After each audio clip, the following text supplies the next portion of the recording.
पाकिस्तान की ODI team का नया कप्तान खिलाड़ी है बाबर आजम और ये कहानी है द राइज ऑफ बाबर की। और साथ में एक नन्हा सा ट्रिविया, कहां बनाया था इन्होंने अपना पहला टेस्ट शतक, तो बनाया था किसके खिलाफ?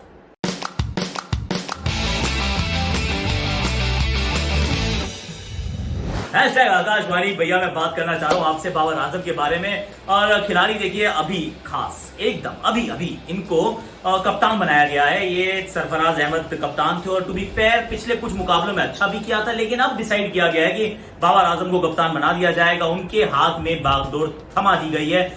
तो ये एक एलिवेशन है, ये एक इंप्रूवमेंट है और आगे की तरफ देख रहे हैं, ये एक बात रहेगी। लेकिन इस खिलाड़ी की कहानी क्या है, उस कहानी पे थोड़ा सा मैं लाइट डालना, रोशनी डालने के लिए एक्चुअली ये एपिसोड है। This is dedicated to Babar and to Babar fans. ये फैमिली ऑफ क्रिकेटर से आते हैं। ऐसा नहीं कि मतलब इनके पिताजी खेलते थे, लेकिन इनके फर्स्ट कजन्स हैं अकमल ब्रदर्स, उमर, कामरान, अदनान, ये सब उनके फर्स्ट कजन्स हैं। तो इनके साथ देख के खेल के ये बड़े हुए।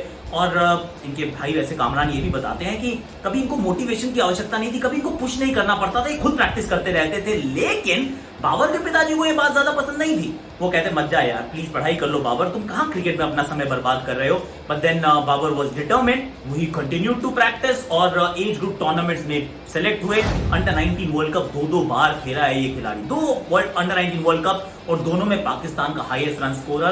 कहते हैं ना वो कूद के पांव पालने में दिख जाते हैं, ये खिलाड़ी वही था। इनके पालने में दिख गए थे कि लड़का ना आगे जाके बड़ा काम करेगा, बड़ा नाम करेगा, लेकिन क्या इस प्रकार से करेगा, ये आई कैन गारंटी किसी ने नहीं सोचा था। क्योंकि पहले 3 जो इन्होंने शतक जड़े हैं ओडीआई क्रिकेट में, ये तीनों बैक टू बैक आए हैं बॉस। ऐसा काम किसी और ने नहीं किया कि आप अपना पहला शतक जड़ो और उसके बाद सेकंड भी, फिर थर्ड भी, 3 game 3 centuries against the West Indies. ये काम नायाब था, ये काम इन्होंने किया है। लेकिन ये खिलाड़ी बड़ा कामयाब था और कामयाब है, क्योंकि ऐसे काम ये करता जाएगा। 2019 वर्ल्ड कप की बात कर लो यार, आई मीन वर्ल्ड कप पूरा एडिशन, जैसे रोहित शर्मा ने 5 शतक जड़े और वो काम किया जो आज तक किसी ने नहीं किया था। बाबर आजम ने इसी एडिशन में इतने रन बनाए जो पाकिस्तान में आज तक किसी ने नहीं बनाए थे। Single world cup edition, the highest run scorer, that's Babar Azam. ODI cricket में नंबर 3 पर इनसे ज्यादा शतक पाकिस्तान के इतिहास में किसी ने नहीं बनाए हैं। तो फिर है तो ये वैसे युवा खिलाड़ी, अभी भी बिल्कुल जवान है और होनहार है और अभी बहुत सारे कीर्तिमान स्थापित कर चुका और बहुत सारे स्थापित करेगा भी। अगर आप बात करें विराट कोहली से, मतलब फास्टेस्ट 2000 रन विराट कोहली से आगे पहुंचे, भागकर पहुंचे। अभी भी अगर आप इनके आंकड़े देखेंगे तो at this stage of their respective careers, Virat and Babar still ahead, मतलब वो रेस में भागे जा रहे हो, तेज भाग रहे हैं कि मुझे सबसे आगे पहुंचना है, मुझे सबसे पहले अव्वल नंबर पर आना है। और अगर आप बात करिए पिछले 4 साल की, क्योंकि it's important guys, you need to remember कि पिछले 4 साल में अगर अक्रॉस 3 फॉर्मेट्स हम उनके परफॉर्मेंस को देखें, उनके प्रदर्शन को देखें, तो क्या पाएंगे आप? 6000 से ऊपर रन बनाए हैं भाई साहब ने। और जो सेकंड हाईएस्ट रन पाकिस्तान के लिए किसी ने बनाए हैं वो है सरफराज, लेकिन 3000 रन पीछे है वो।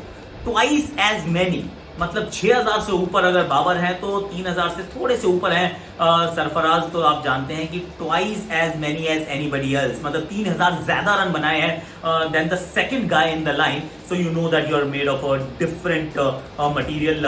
टेस्ट क्रिकेट में उतना अच्छा नहीं कर रहे थे, लेट्स बी फेयर, बहुत बढ़िया नहीं कर रहे थे। 35 का इनका औसत था, लेकिन वहां पर रिकी पॉन्टिंग ने कहा था, you know what, I don't think we have seen the best of Babar in Test match cricket, in red ball cricket। और उन्होंने बिल्कुल कहा, सही कह रहे हो आप यार, I mean you're absolutely right। तब से अब तक 45 का औसत भी हो चुका है, so he's improved there also, but I do feel कि अभी he has a long way to travel। क्योंकि जो टेस्ट क्रिकेट है ना पाकिस्तान की, अगर आप नजर से देखेंगे तो आप कहेंगे कि यार अभी जैसे इंग्लैंड का दौरा may or may not happen, but then that's where you want to see him score runs।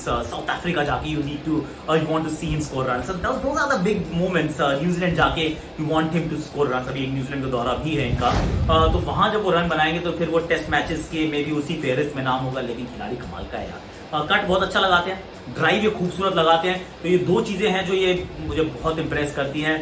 But there is one thing जो मुझे लगता है कि इनको थोड़ा ध्यान रखना होगा, पाकिस्तान को ध्यान रखना होगा कि भैया बतौर कप्तान कई बार ना आपका प्रदर्शन गिर जाता है। तो अब ये एक चीज है जो इनको ही have to be very mindful कि बतौर कप्तान ये इनका प्रदर्शन वैसा ही रहे। विराट कोहली से मैं कहूंगा थोड़ी इंस्पिरेशन ले लो यार, क्योंकि विराट का कद ना जैसी कप्तान बनाओ दुगना हो जाता है। तो ऐसा अगर बाबर के साथ हुआ तो then we are going to witness a story to remember, a player to remember, perhaps the best batsman Pakistan has ever produced. ऐसा भी हो सकता है अगर बाबर आजम जिस फुर्ती से जिस दिशा में चल रहे हैं अगर चलते रहे तो फिर sky is the limit boss. That's what I feel. So all the best Babar, we all hope that you do really well.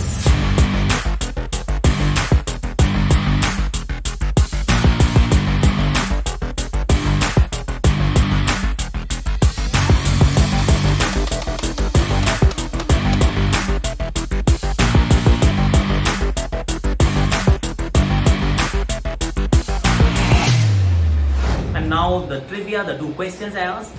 His highest test match score 143 किसके अगेंस्ट आया था? बांग्लादेश. कौन से मैदान पर आया था? एट रावलपिंडी. तो फिर ये आपके सवाल के दो जवाब. और बताना जरा अपने कमेंट सेक्शन में आपने कितने लोगों ने एक्चुअली गेस किया था कि सही और गूगल नहीं किया था और you have not watch the video till now to actually decipher. Well comment section में बता दीजिएगा. लाइक कीजिए, शेयर कीजिए, सब्सक्राइब कीजिए, कमेंट कीजिए, नोटिफिकेशन घंटी बजा दीजिए. और कल क्या आने वाला है? कल आएगा अजीत अगरकर के साथ मेरा वो इंटरव्यू पार्ट 2. पहला इंटरव्यू भी देखो जरा, तुमने कम देखा है जरा. और इस वाले इंटरव्यू में ना क्या रोहित को कप्तान बनाना चाहिए T20 क्रिकेट में? Should India look for split captaincy and a lot of more like is India managing the talent well. बहुत सारी हम बात करने वाले हैं. तो उसकी आप कल सुबह 7 बजे नोटिफिकेशन घंटी इसलिए बजा दो, ये सब्सक्राइब कर लो, क्योंकि जब वीडियो आएगा ना you really want to know, because Ajit Agarkar you know him, जो सोचता है ना वैसे ही बोलता है, एकदम बिंदास खालिस.